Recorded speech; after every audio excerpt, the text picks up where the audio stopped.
When a top Indian Mujahideen leader, Riaz Bhatkal, was arrested last year, his interrogation revealed several details. A Delhi police note, which has been accessed by Times Now, clearly outlines that Dilsukh Nagar, the site of last evening's blast, was recce'd by IM operatives. But despite this proof, no preventive measures were taken by authorities. Even as the nation is shocked with the Hyderabad terror strike and the Home Minister says they had intelligent inputs on these terror attack plans,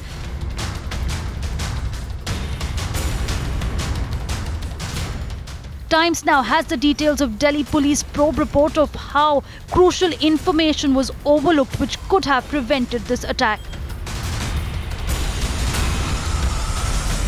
2012, just 4 months ago, the Special Anti-Terror Squad of the Delhi Police had generated a very crucial report post the arrest and interrogation of a key IM suspect who had confessed to the special cell that he had indeed surveyed this particular area and done a proper recce.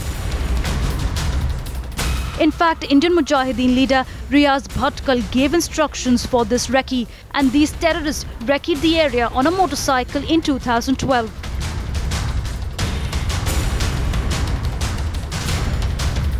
What I said was, if to say something will happen somewhere, someday is no actionable intelligence. That's what I said. If there is a specific intelligence about this particular police attack, there should have been better policing. Certainly. The entire intelligence agency is being used to monitor the opposition parties or, highly for the political activities.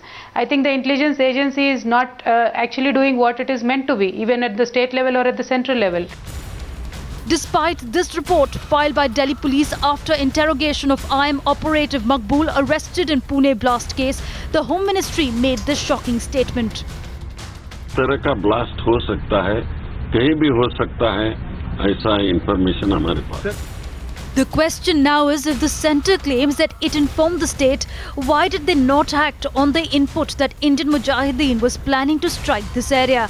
And why did the state government ignore information on the Indian Mujahideen recce of the area? Bureau Report, Times Now.